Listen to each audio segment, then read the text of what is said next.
Hello, lads.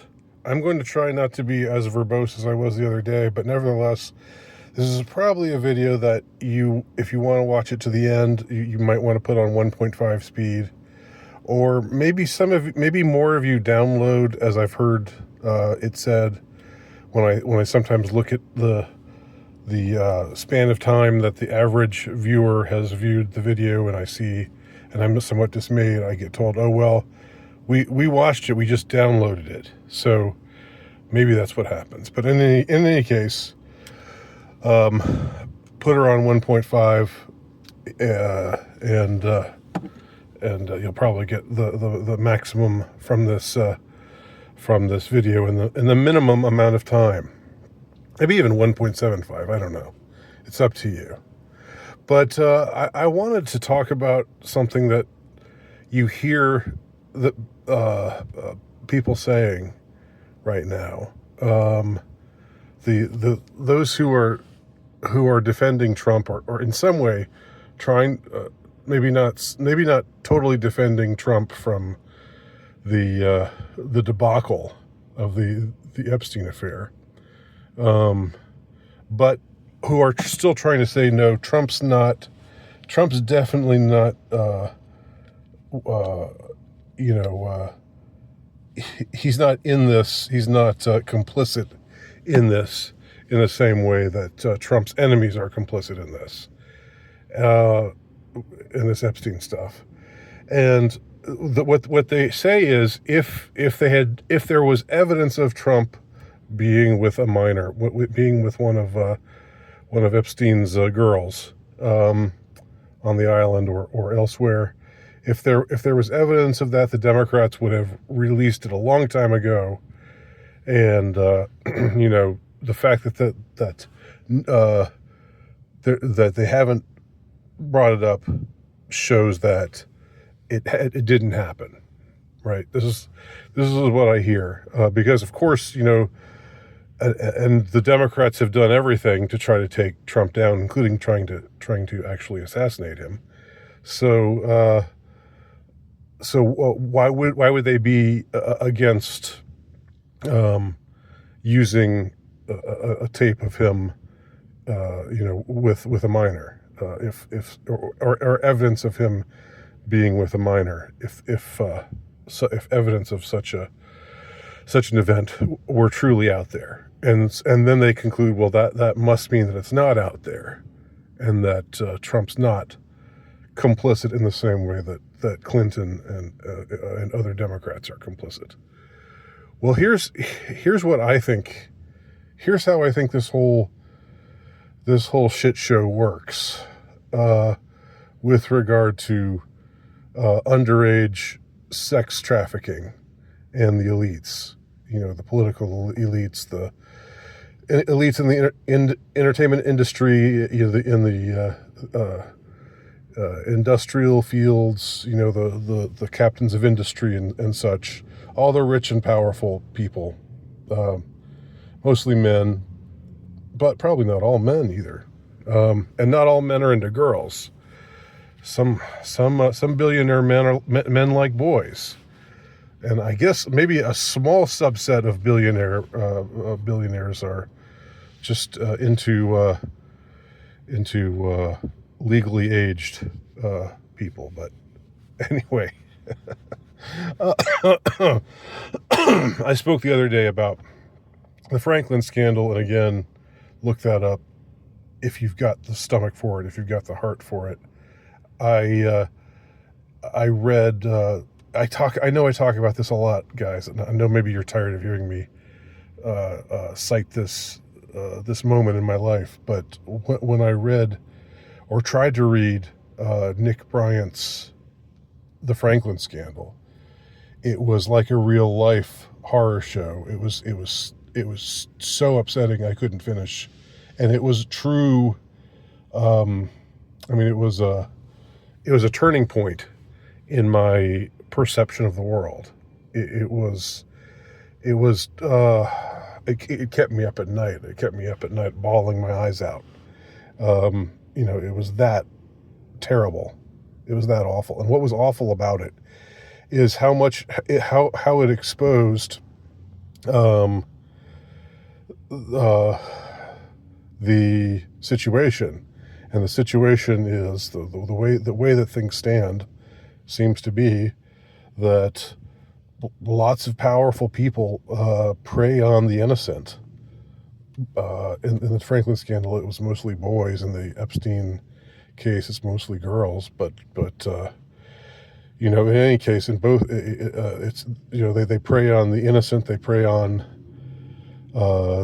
those who are young, those who are.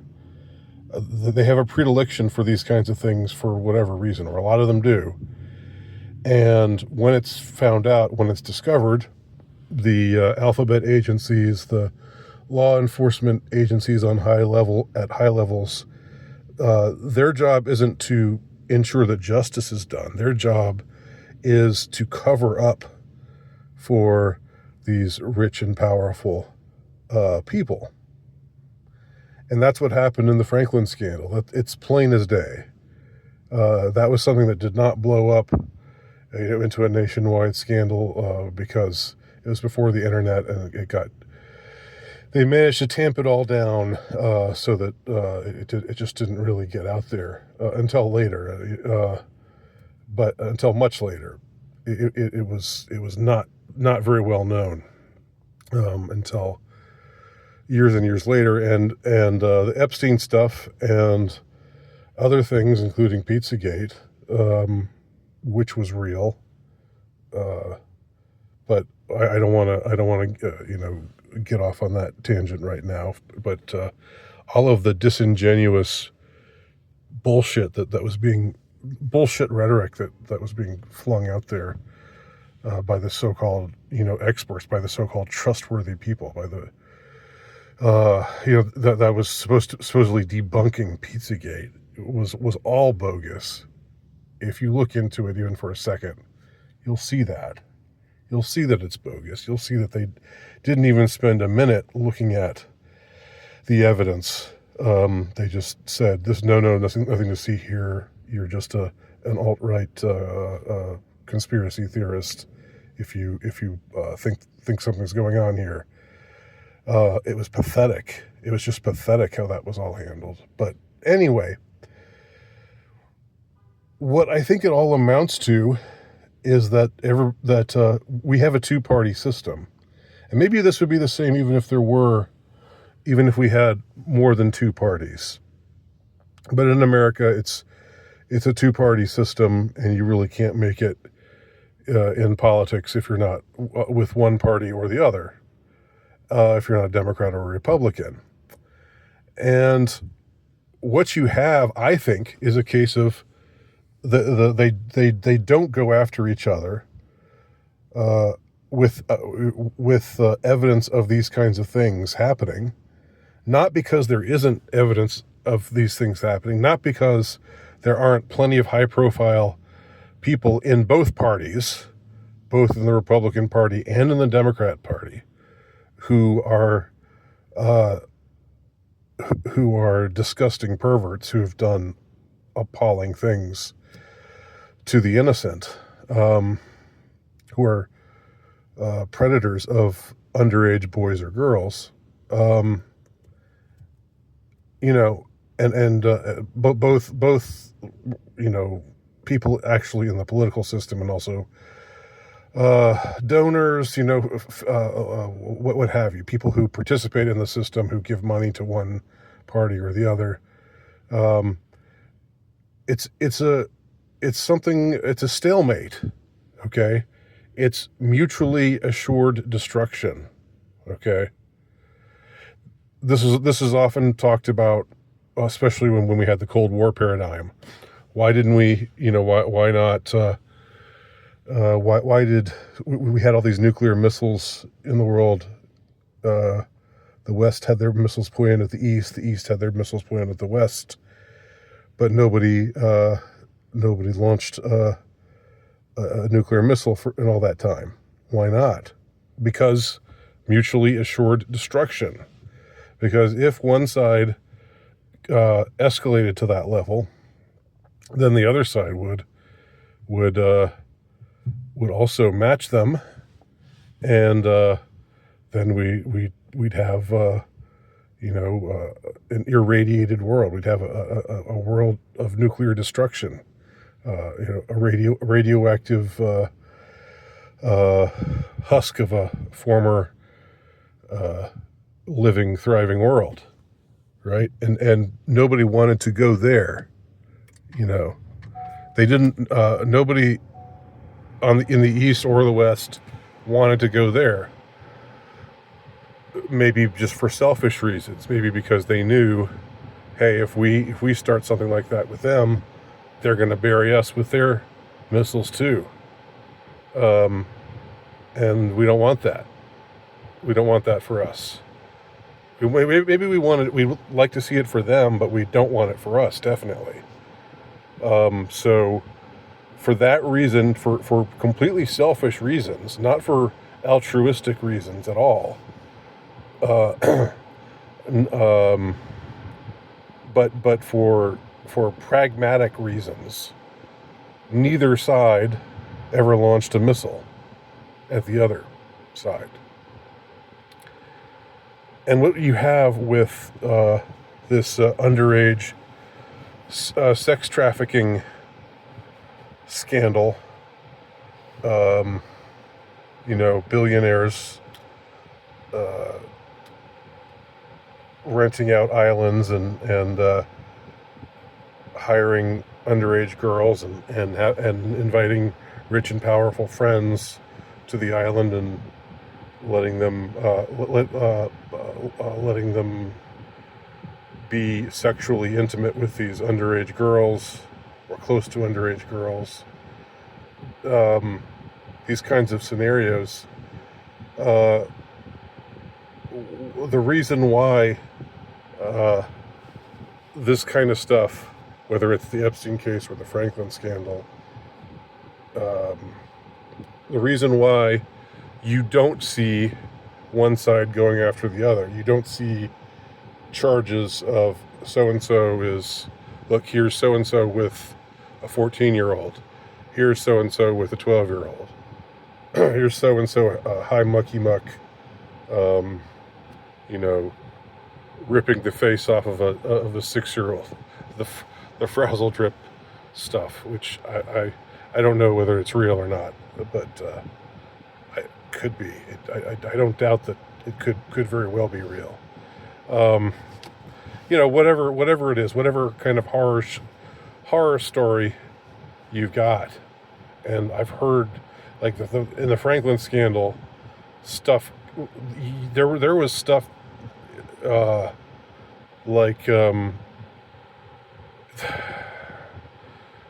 they would fly out these boys from who had recruited from Boys Town in Nebraska, or just from foster care or whatever. These mostly boys who didn't really have much of a family structure, and were extremely vulnerable. They would fly them out. There are accounts of them. These are the kinds of things that haunt me from reading about the Franklin scandal. They would talk about how there was a witness who would say he remembered getting on a flight to LA to go visit Hollywood bigwigs and do favors, sexual favors for them, and there'd be 8 of them on the plane leaving, and then coming home there would just be 5 of them. And it would be like, what happened to the other 3? I mean, this is the kind of thing that just, and they were never seen again. These kids who weren't,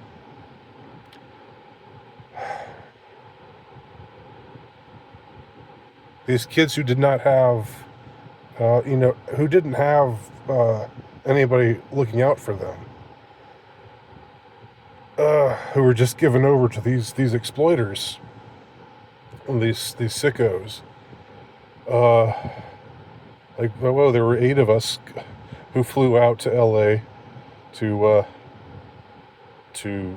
to do whatever for sicko Hollywood executives, and then only five of us are back on the plane coming home, and nobody asked what happened to the other three, and they were never heard of again.